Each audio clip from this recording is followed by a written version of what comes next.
Bismillahirrahmanirrahim. Assalamualaikum warahmatullahi wabarakatuh.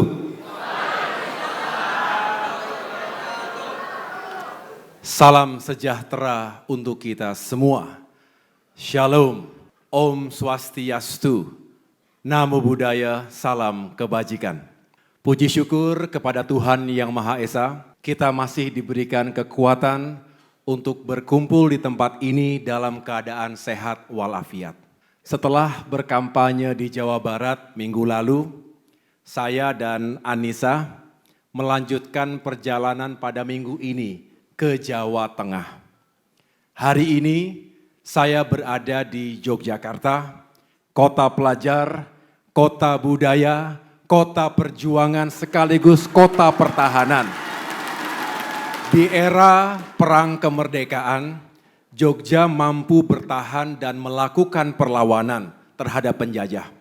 Komitmen, perjuangan, dan pengorbanan warga Yogyakarta di bawah kepemimpinan Sri Sultan Hamengkubuwono ke-9 dan Adipati Paku Alam ke-8 ketika itu akan selalu dicatat oleh tinta emas sejarah bangsa. Rakyat Indonesia yang saya banggakan, dari kota Yogyakarta, saya akan menyampaikan pidato politik yang berjudul Indonesia Kuat, Maju, dan Makin Berperan di Dunia. Pidato ini berisi visi, misi, dan komitmen perjuangan politik Partai Demokrat di bidang pertahanan, keamanan, dan hubungan internasional yang akan kami perjuangkan 5 tahun ke depan. Mengapa topik ini penting untuk saya utarakan?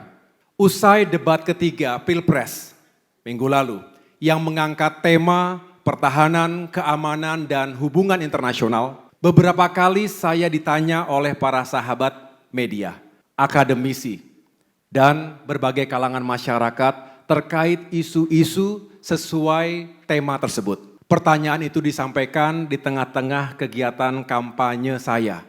Misalnya di Bandung, ada wartawan yang bertanya, bagaimana komitmen AHY dan Partai Demokrat terkait modernisasi sektor pertahanan? Kemudian di Demak, Jawa Tengah, seorang veteran bertanya soal komitmen Partai Demokrat dalam meningkatkan kesejahteraan para pensiunan TNI dan Polri. Mengingat banyaknya pertanyaan serupa di berbagai tempat, kami menangkap pertanyaan-pertanyaan tersebut mewakili keingintahuan masyarakat. Untuk itu, kami memandang perlu untuk berbicara terkait isu ini kepada seluruh rakyat Indonesia. Tidak hanya itu, meskipun tema ini bukan tema yang populer bagi masyarakat, tapi kami tetap memandang perlu untuk mengangkat isu ini. Karena urusan pertahanan, keamanan, dan hubungan internasional pada akhirnya akan berkaitan dengan urusan ekonomi hingga urusan perut rakyat kita. Dalam menjelaskan isu-isu strategis tersebut, bersama saya telah hadir Presiden Republik Indonesia ke-6, Bapak Susilo Bambang Yudhoyono. Beliau juga adalah sesepuh Partai Demokrat. Beliau pernah bertugas di kota Yogyakarta ini sebagai Komandan Korem 072 Pamungkas sebelum mengemban misi PBB di Bosnia sebagai Chief of Military Observer. Hadir pula sejumlah kalangan akademisi, jurnalis, aktivis, mahasiswa dari 38 kampus, putra-putri keistimewaan Jogja, pensiunan ASN, pensiunan TNI dan Polri, para veteran, pengusaha, guru honorer, dan berbagai komunitas warga lainnya dari kota Yogyakarta, Kabupaten Sleman, Bantul, Kulon Progo, hingga Gunung Kidul. Rakyat Indonesia yang saya banggakan, kadang-kadang kita mengabaikan urusan pertahanan negara dan hubungan internasional. Seolah itu adalah persoalan negara lain. Ada yang mengatakan, kita tidak perlu ikut campur dan bereaksi berlebihan Ada juga yang bersuara, kita fokus pada urusan dalam negeri saja. Menurut kami, pandangan seperti ini kurang tepat. Kita hidup dalam tatanan dunia yang saling berkaitan dan saling mempengaruhi. Selain itu, konstitusi mengamanahkan kita untuk ikut melaksanakan ketertiban dunia yang diperjuangkan melalui politik luar negeri bebas aktif. Sejarah mencatat bahwa sejak merdeka di era Presiden Soekarno, Indonesia telah aktif berperan di dunia. Karenanya, Indonesia harus tetap peduli dan punya posisi. Dunia yang dalam istilah para internasionalis dibayang-bayangi oleh VUCA atau volatility, uncertainty, complexity, dan ambiguity. Yang intinya adalah dunia kita makin kompleks dan penuh dengan ketidakpastian. Artinya, situasi global akan berpengaruh terhadap kondisi di negara kita. Utamanya dari sisi ekonomi, yang ujungnya juga adalah soal kesejahteraan rakyat. Contoh sederhana, mie instan yang kita konsumsi sehari-hari. Produksi makanan ini sangat bergantung pada pasokan produksi gandum yang kita beli, kita dapatkan dari luar negeri. Salah satu pemasok utamanya adalah Ukraina. Saat terjadi perang di Ukraina seperti saat ini, maka pasokan produksi gandum tadi menjadi sangat terbatas. Akibatnya gandum menjadi langka. Kelangkaan gandum mengakibatkan harganya meroket. Karena harga yang semakin mahal, maka daya beli rakyat menurun.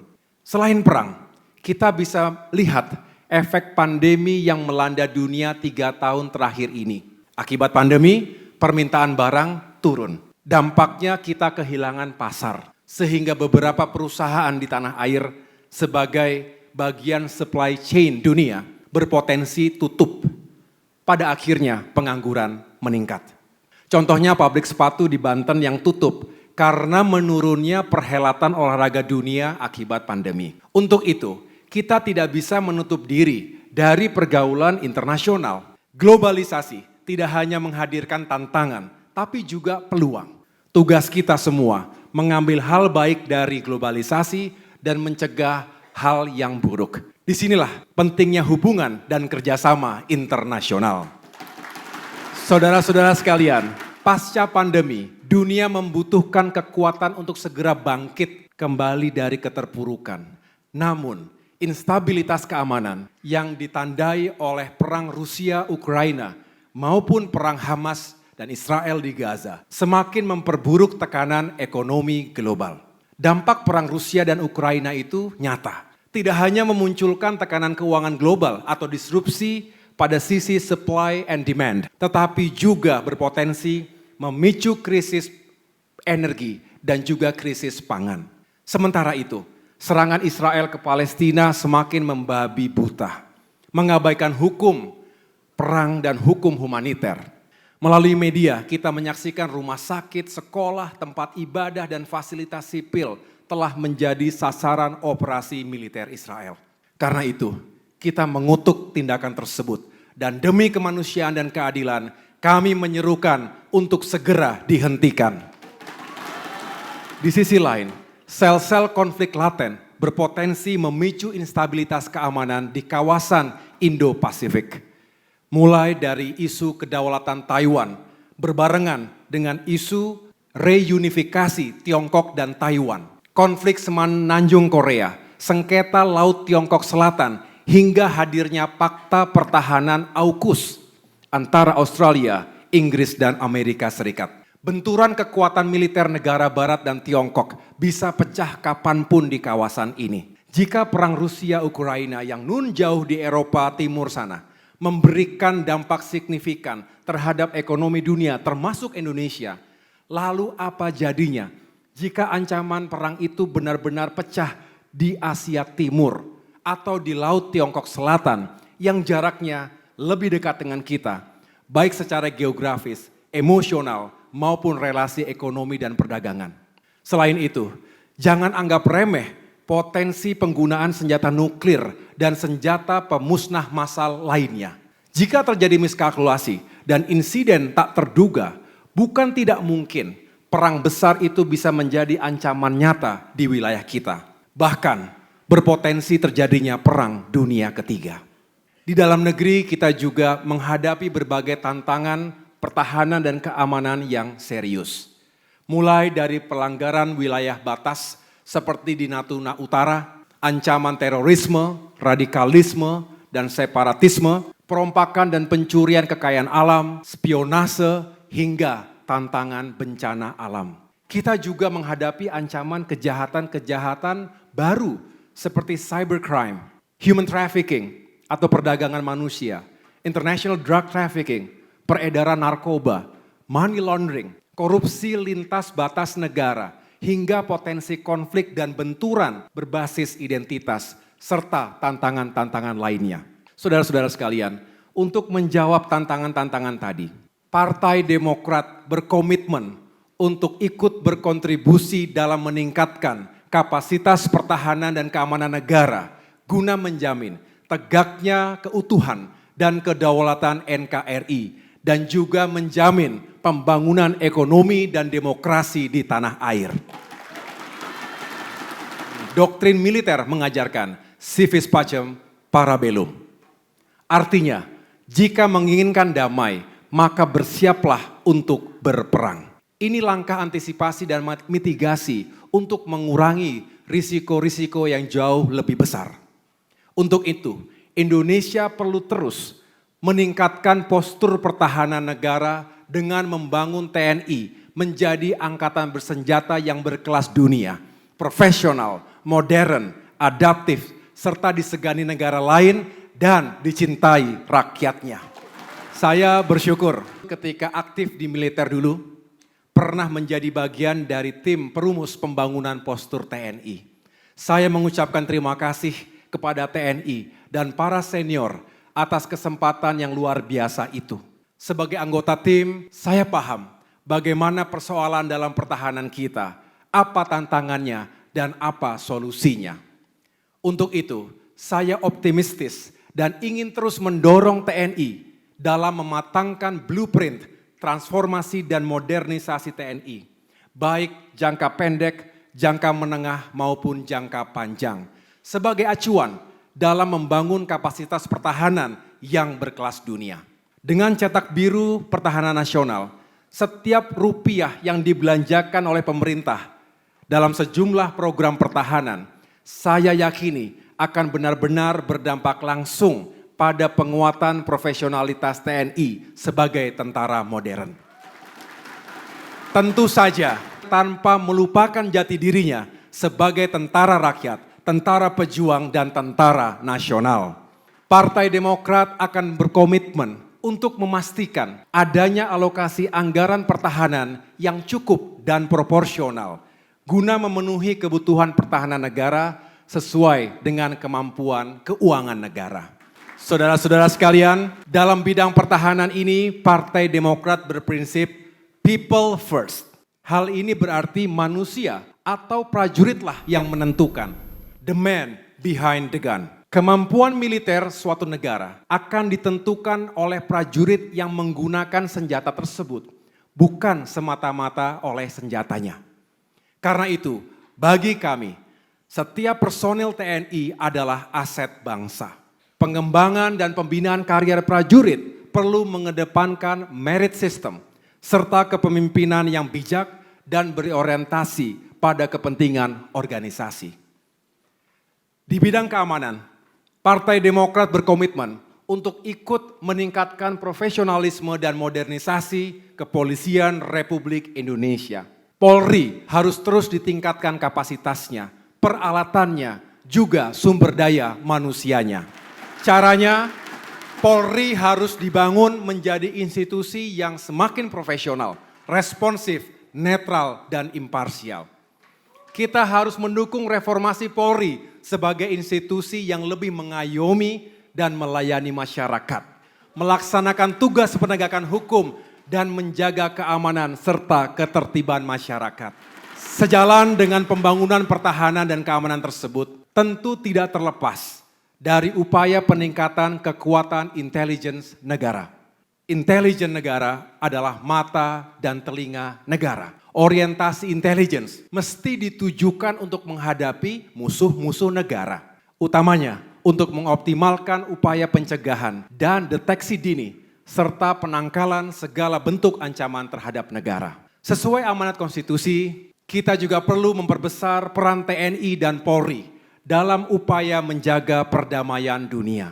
Indonesia perlu terus meningkatkan kapasitas diplomasi dan kerjasama dengan Perserikatan Bangsa-Bangsa, termasuk Departemen Operasi Pemelihara Perdamaian PBB, agar Indonesia makin berperan dalam melaksanakan ketertiban dunia sesuai dengan amanah konstitusi. Sejalan dengan modernisasi peralatan TNI dan Polri, peningkatan kesejahteraan prajurit dan keluarganya perlu untuk terus dilanjutkan. Partai Demokrat akan terus memperjuangkan kenaikan gaji dan berbagai tunjangan yang layak bagi prajurit TNI dan Polri, termasuk para veteran dan pensiunan. Masalah perumahan juga perlu mendapatkan perhatian yang serius. Rakyat Indonesia yang saya cintai, komitmen dan yang hendak Partai Demokrat perjuangkan ini bukan hanya sekedar janji, tetapi kami pernah memberikan bukti, utamanya selama 10 tahun era pemerintahan Presiden SBY.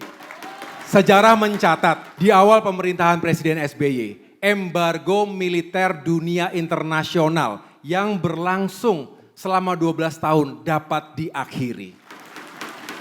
Selain itu, kita telah menggagas kebijakan MEF atau Minimum Essential Force sebagai terobosan untuk percepatan peningkatan kapasitas pertahanan.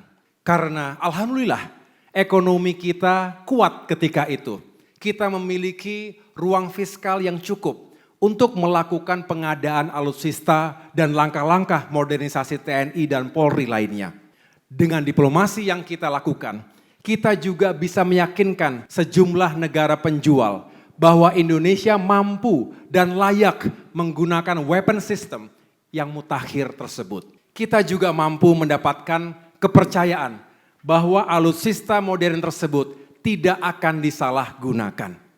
Sebab tidak sedikit negara yang punya uang tapi tidak dipercaya oleh negara produsennya untuk memiliki alutsista berteknologi tinggi tadi. Untuk memperkuat angkatan darat, kita sukses mengadakan ratusan kendaraan tempur. Bahkan untuk pertama kalinya kita memiliki Main Battle Tanks atau MBT. Tank cavalry dengan kapasitas di atas 60 ton. MBT yang kita beli adalah Leopard, buatan Jerman. Selain itu, kita juga membeli tank Marder untuk infanteri mekanis, heli serang Apache buatan Amerika, hingga ratusan senjata artileri dan peluru kendali. Untuk memperkuat angkatan laut, kita sukses mengadakan sejumlah kapal selam yang selama lebih dari 30 tahun tidak pernah diperbaharui. Kita juga membeli puluhan kapal perang permukaan, jenis fregat, korvet, dan kapal cepat rudal. Selain itu, kita juga membeli helikopter anti kapal selam, kendaraan tempur amfibi, dan persenjataan lainnya.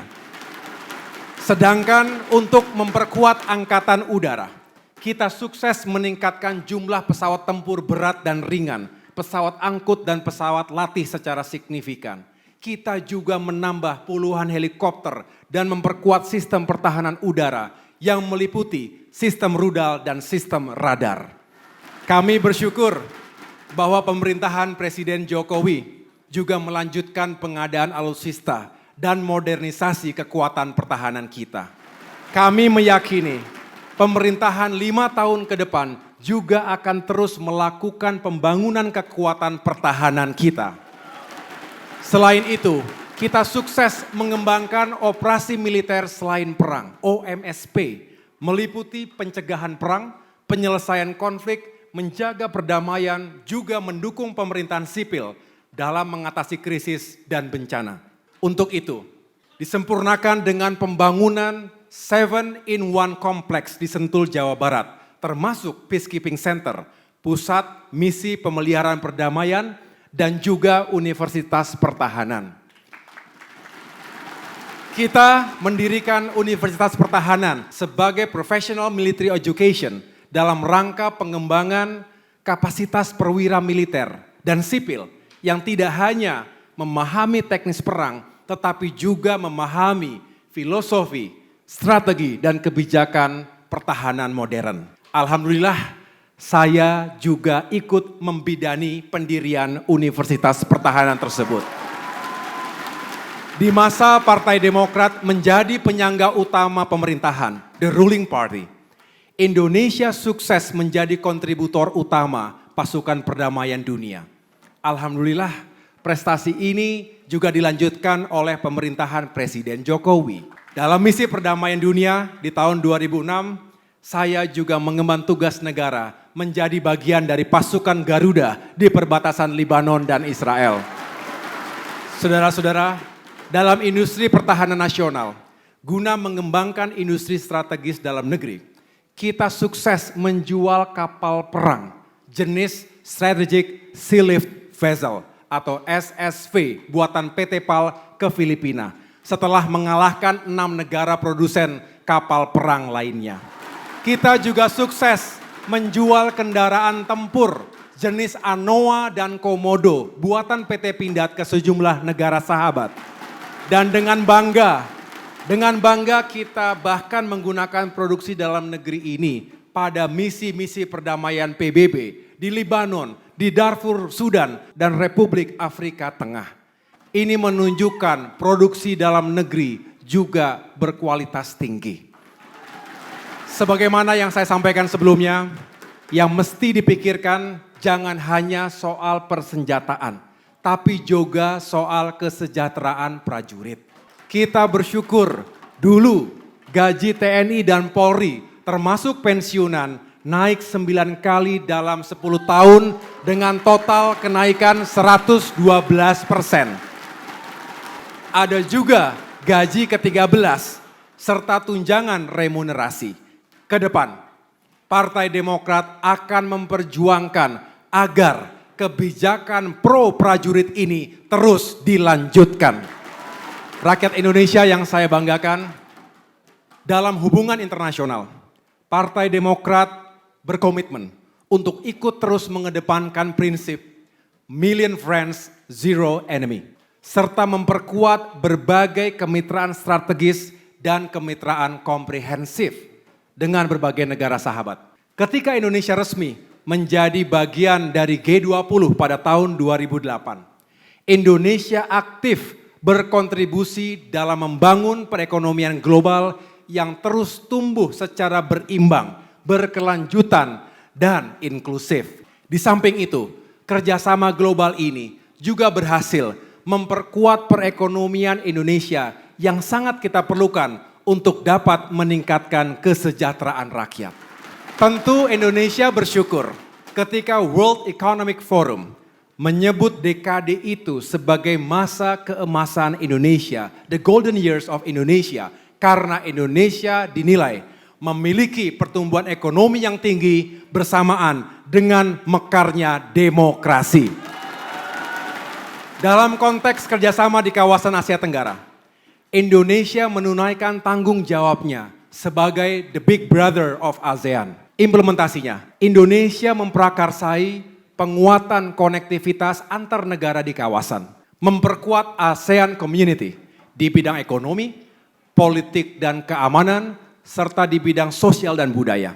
Selain itu, Indonesia mendorong demokratisasi Myanmar, membantu pengelolaan konflik Rohingya, memainkan peran untuk mengakhiri konflik antara Thailand dan Kamboja, serta menjalankan shuttle diplomacy untuk membangun konsensus ASEAN berkaitan dengan sengketa di Laut Tiongkok Selatan. Sebagai negara berpenduduk muslim terbesar di dunia, Indonesia tampil terdepan dalam diplomasi Islam moderat di tengah ancaman radikalisme dan terorisme. Kita juga aktif mengawal perjuangan Palestina di berbagai forum multilateral dan memperjuangkan two-state solutions, juga menjalankan misi kemanusiaan termasuk membangun rumah sakit di Gaza mulai tahun 2011. Rakyat Indonesia yang saya cintai dan banggakan, saat ini kita tidak bisa menghindari ancaman pemanasan global dan krisis iklim. Hal ini terbukti memicu gelombang krisis pangan, air bersih, kesehatan, ekonomi, dan konflik sosial akibat perebutan sumber daya. Untuk itu, Partai Demokrat berkomitmen untuk berjuang menyelamatkan bumi dan lingkungan. Caranya, dengan mempercepat proses transisi energi terbarukan, mengganti transportasi yang berbasis listrik, khususnya transportasi publik, penghijauan kembali hutan-hutan tropis kita, dan menghidupkan kembali Kementerian Lingkungan Hidup. Sejarah juga mencatat bahwa Indonesia bersama PBB sukses menyelenggarakan konferensi perubahan iklim COP ke-13 di Bali pada tahun 2007 yang menghasilkan Bali Roadmap. Bali Roadmap ini menjadi salah satu mata rantai terbangunnya kebersamaan melalui Paris Climate Agreement pada tahun 2015. Demokrat akan terus memperjuangkan peran nyata Indonesia di dunia internasional dalam rangka penyelamatan bumi dan anak cucu kita di masa depan. Saudara-saudara, inilah semua komitmen dan agenda perjuangan Partai Demokrat 5 tahun ke depan di bidang pertahanan keamanan dan kerjasama internasional. Komitmen perjuangan Partai Demokrat tersebut insya Allah akan lebih mudah diwujudkan jika Bapak Prabowo Subianto terpilih sebagai presiden mendatang.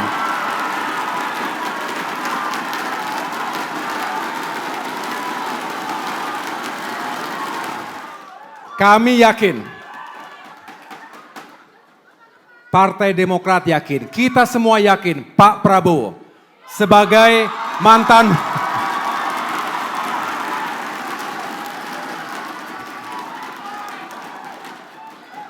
Tahan sebentar.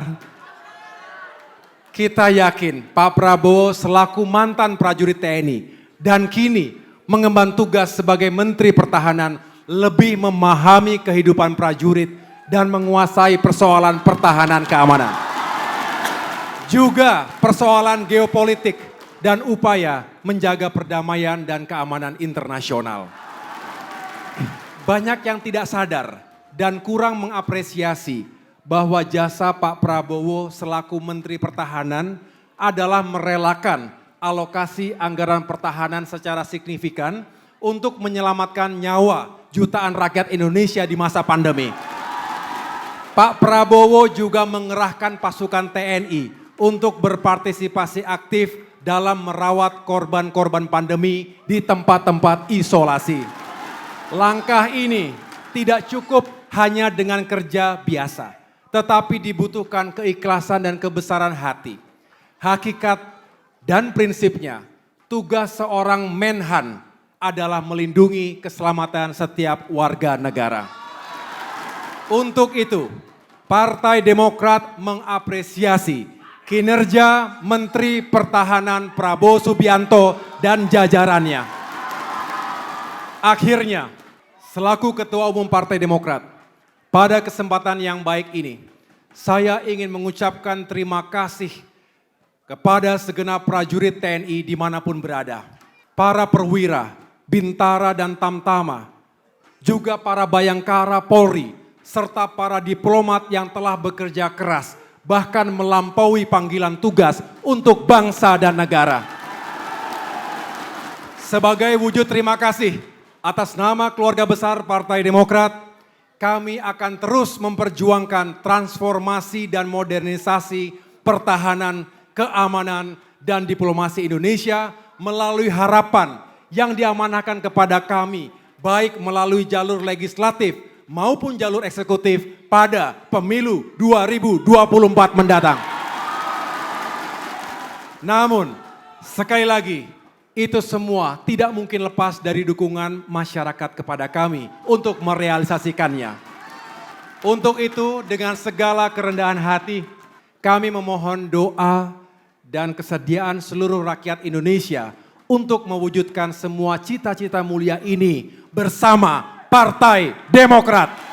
Terima kasih, Tuhan bersama kita. Wassalamualaikum warahmatullahi wabarakatuh. Demokrat, partai kita harapan rakyat.